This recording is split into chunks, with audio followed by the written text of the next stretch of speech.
किशनगंज गांव में इन दिनों बस एक ही चर्चा बनी हुई है कि किशनगंज के सभी अमीर लोगों के घरों और दुकानों पर चोरियां हो रही हैं। किशनगंज का इंस्पेक्टर रघु इसी तफ्तीश में लगा हुआ है, लेकिन चोर एक नंबर का शातिर है जो चोरी के बाद कोई सबूत नहीं छोड़ता और न ही किसी के हाथ आता। इंस्पेक्टर, आज 3 दिन हो चुके हैं मेरी दुकान को चोरी हुए। तुम लोग अभी तक चोर का पता नहीं लगा पाए। आखिरकार कर क्या रहे हो तुम लोग? धनीराम जी, संयम रखिए। पुलिस अपना काम कर रही है। जल्दी ही अपराधी हमारी गिरफ्त में होंगे। अब आप जा सकते हैं। धनीराम गुस्से में थाने से निकलकर जाता है। क्या साहब जी, सब आकर आपकी पूंगी बजा जाते। आप कुछ करिए उस मोनू चोर का। अब तो बात आपकी इज्जत पे। मोनू मोनू मोनू, इस नाम ने मेरा जीना हराम कर रखा है। इसको छोड़ूंगा नहीं मैं। ये मोनू तो पकड़ में ही नहीं आता। किसी दिन पकड़ में आ जाए तो बस उसकी सारी बोलती बंद करवा दूंगा। ऐसे डंडे पड़ेंगे कि हमेशा के लिए चोरी करना भूल जाएगा। वो जानता नहीं कि कानून के हाथ कितने लंबे हैं। कितने लंबे साहब जी? मोनू छोड़ो, उसका बाल तक आपके हाथ नहीं लगा। रहने दो रघु सर। मोनू उस्ताद है, उस्ताद। उसका तोड़ आपके पास क्या किसी के पास नहीं है। चुप करो। तुम क्या जानो कि एक ईमानदार पुलिस ऑफिसर के लिए एक अपराधी को पकड़ना कितने बड़े फक्र की बात होती है। और कसम मेरी वर्दी की, जब तक मोनू को सलाखों के पीछे नहीं देखूंगा तब तक चैन की सांस नहीं लूंगा। हाँ, ठीक है साहब जी। अब जज्बातों में मत बह जाना। रघु सर, मोनू का तो पता नहीं सलाखों के पीछे जाएगा कि नहीं, लेकिन वो आपको हवालात में जरूर बंद कर देगा। अच्छा, क्या कहा तुमने? ऐसी जगह ट्रांसफर करूंगा कि याद रखोगे? अरे नहीं, मैं क्या बोलूंगा। बस इतना समझ लो साहब जी कि वो छोटा मोटा चोर नहीं कि आपके हाथ में आ जाए। हाँ हाँ, जानता हूँ, मगर उसे तो मैं पकड़ कर ही रहूंगा। मोनू चाहे छोटी चोरी करे या बड़ी चोरी करे, लेकिन चोरी इतनी सफाई से करता था कि चाहे कितना भी कोई जोर लगा ले, उसे पकड़ ही नहीं पाता था। मोनू का एक साथी था जिसका नाम बटुक था। बटुक शुरू से मोनू का साथ देते आ रहा था। कई जगहों पर दोनों साथ मिलकर चोरी करते और धन को आपस में बांट लेते। मोनू भाई, अपन को तो घर वालों ने ही 9-2-11 कर दिया था। यही बोले कि तेरे जैसा औलाद से अच्छा हमें औलाद ही ना हो। लेकिन भाई, कभी कभी बहुत याद आती है घर की। चल छोटे, दिल छोटा ना कर। अपन तो बचपन में ही घर से कल्टी मार लिया था। तो भाई, तुझे घर की याद नहीं आती? अपन को अपनी माँ का चेहरा याद है, वो भी धुंधला सा। बाकी कोई नहीं अपन की याददाश्त में। चल छोड़ ये सब। आज रात चोरी करने जाना है ना? हाँ, आज तो बहुत कीमती माल चुराना है यार, मगर एकदम सावधानी से जाना होगा। अरे भाई, जो भी हो, हम दोनों किसी से डरते हैं क्या? देखना सब सही हो जाएगा। आधी रात में मोनू और बटुक दोनों ही मुंह पर काला कपड़ा बांधकर निकल पड़ते हैं। अरे भाई, यहाँ तो पहले से कोई बैठा है। अरे तू भी क्या मूर्खों जैसी बात कर रहा है? जब लाखों रुपए का सामान पड़ा होगा गोदाम में, तो रखवाली के लिए कोई तो रहेगा ही। तू मेरी बात ध्यान से सुन। ये रुमाल ले और सुंघा दे, तब तक मैं गोदाम खोलने में लग जाता हूँ। बटुक ऐसा ही करता है। गार्ड वहीं बेहोश होकर गिर जाता है। मोनू फटाफट गोदाम खोलता है और सोने से बना घोड़ा निकाल कर ले आता है। ये देख भाई, एकदम चमचमाता हुआ घोड़ा। चल पकड़ इसे, अब कल्टी मार लेते हैं, इससे पहले कोई और आ जाए। मोनू और बटुक उसे चुराकर भाग जाते हैं।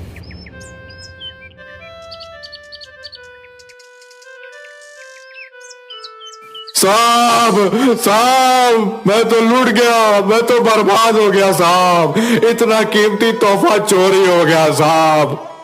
अरे थोड़ा शांत होकर पूरी बात बताइए। साहब, मैंने सोने का घोड़ा बनवाया था। वो घोड़ा मुझे एक कॉन्टेस्ट को तोहफे में देना था, क्योंकि एक बहुत बड़ी डील साइन हुई थी। अब मैं क्या बोलूंगा, मैंने पहले ही बता दिया था उन्हें।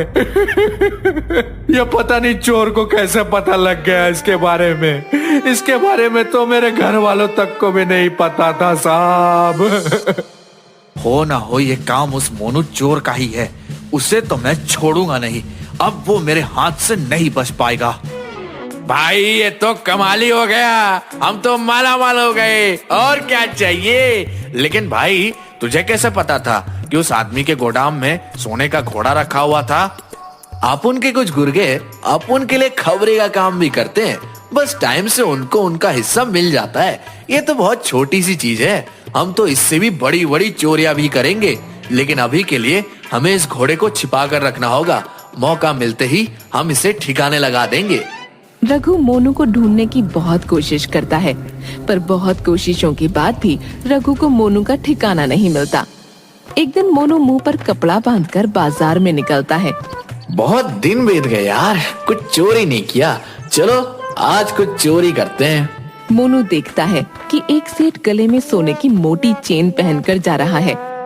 अच्छा, 900 चूहे खाकर बिल्ली हज को चली।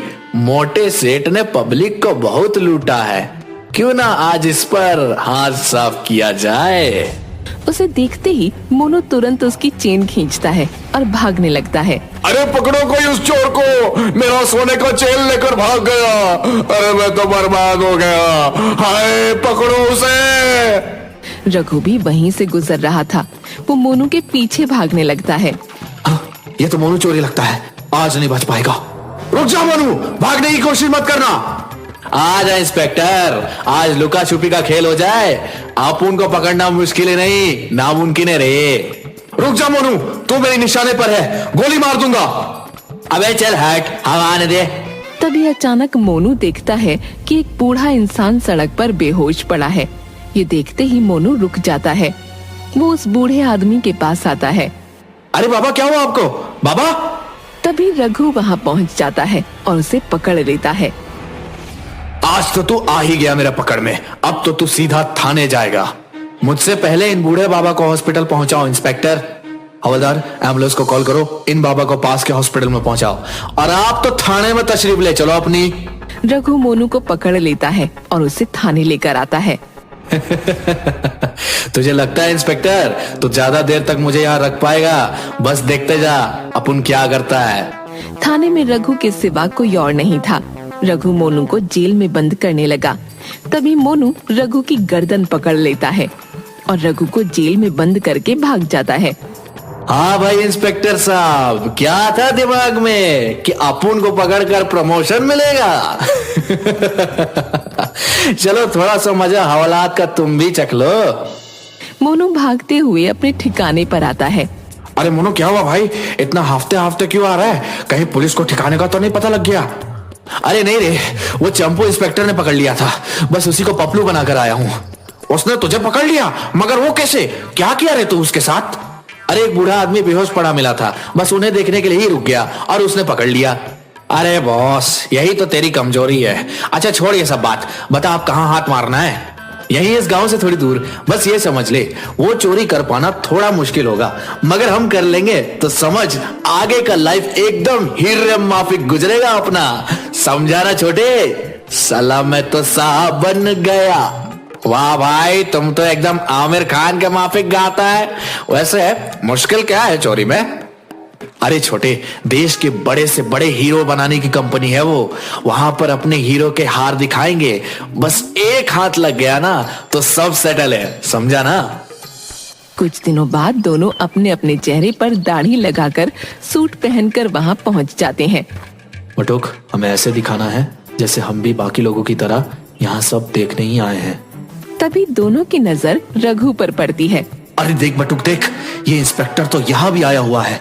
इसने ही मुझे पकड़ा था, मगर इस बार ऐसा कुछ नहीं हो पाएगा। हाँ भाई, यहाँ तो बहुत अच्छा इंतजाम किया है इन लोगों ने। दोनों बड़ी ही शांति से अंदर जाते हैं और मौका ढूंढने लगते हैं जिससे कि वो कुछ चोरी कर पाएं।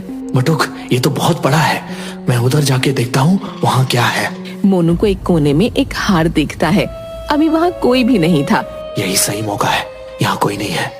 मोनू तुरंत शीशा तोड़कर अंदर से हार निकालकर छत के ऊपर से निकल जाता है। सभी मोनू को पकड़ने के लिए उसके पीछे भागने लगते हैं। मोनू बिना रुके दौड़े जा रहा था। दौड़ते दौड़ते वो बहुत दूर आ चुका था। तभी अचानक वो एक महिला से टकरा जाता है। मोनू उस महिला को देखकर हैरान रह जाता है। इनका चेहरा तो ऐसा लग रहा है जैसा चेहरा मेरी माँ का था। क्या बोला तुमने? माँ, आपको याद हूँ मैं आपका गोलू। क्या तू गोलू है? हाँ माँ, मैंने अपना नाम मोनू रख लिया है, लेकिन आपका तो गोलू ही हूँ। मोनू की माँ बहुत जोर जोर से रोने लगती है। बेटा तू कहाँ चला गया था? मैंने तुझे कितना याद किया। तू कितना बड़ा हो गया, मैं तो पहचान भी नहीं पाई। माँ, अभी मैं बहुत जल्दी में हूँ, मुझे जाना होगा। रुक जा बेटा, तुझे याद है तेरा एक जुड़वा भाई कल्लू भी था जो मामा के घर रहकर पढ़ता था? वो सिपाही बन गया है। चल तू घर चल, मैं तुझे उससे मिलवाऊंगी। ये सुनकर मोनू हैरान रह जाता है। माँ, उसे सभी किस नाम से जानते हैं? रघु नाम से। इतना सुनते ही मोनू के हाथों से वो हार छूट जाता है और इतनी ही देर में रघु वहाँ आ जाता है। आ ही गया तो पकड़ में, अब बता कहाँ बचकर जाएगा? अरे माँ, आप यहाँ क्या कर रही हो? बेटा वो सब छोड़, ये बता तू इसे पकड़ क्यों रहा है? अरे माँ, ये बहुत बड़ा चोर मोनू है, इसे तो मैं वर्षों से पकड़ना चाह रहा था। मोनू कुछ भी नहीं कहता, वो केवल अपने भाई की ओर देखे जाता है। बेटा ये तेरा जुड़वा भाई गोलू है। क्या? सच में? नहीं नहीं, एक चोर और मेरा भाई? हाँ बेटा, ये गोलू ही है। तुम लोग तो बचपन में कभी साथ ही नहीं रहे, मगर ये गोलू ही है, तेरा जुड़वा भाई। भाई तो चोर क्यों बन गया? तो घर छोड़कर भागा क्यों था? मोनू बहुत जोर जोर से रोने लगता है। आप लोगों को याद है पिताजी की तबीयत कितनी ज्यादा खराब थी? माँ ने गांव के सभी बड़े बड़े लोगों से पैसे की मदद मांगी थी, लेकिन किसी ने भी माँ की मदद नहीं की थी। जिसके बाद पिताजी की मृत्यु हो गई थी। तभी से मैंने सोच लिया था अब उन्हीं बड़े बड़े लोगों से पैसे लूटूंगा। मैंने काम तो उसी वक्त से शुरू कर दिया था, मगर माँ को यह सब पसंद नहीं था, इसलिए मैंने घर छोड़ दिया और चोरी के काम में लग गया। आज भी मैं केवल वैसे लोगों का ही पैसा लूटता हूँ। जो भी हो भाई, तूने बहुत गलत काम किया है, अब तुझे जेल में ही जाना होगा।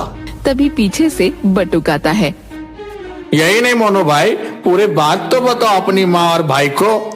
नहीं छोटे, रहने दे, कुछ मत बोल। बोलने दे भाई। पता है आज तक इसने जितनी भी चोरियां की उन सभी पैसों को ये सभी जरूरतमंद लोगों में बांट देता है। कितने गरीब बच्चे आज इसकी वजह से पढ़ाई कर पा रहे हैं। इसकी एक ही कमजोरी है, ये किसी को ये दुख में नहीं देख सकता। तभी तो उस दिन जब इसने एक बूढ़े आदमी को बेहोश देखा तो रुक गया। इस वजह से आप इसे पकड़ पाए। माँ और भाई की आंखों में आंसू थे, मगर वो चाहकर भी कुछ नहीं कर सकते थे। ले भाई, अब तो खुशी खुशी तेरे साथ चलूंगा।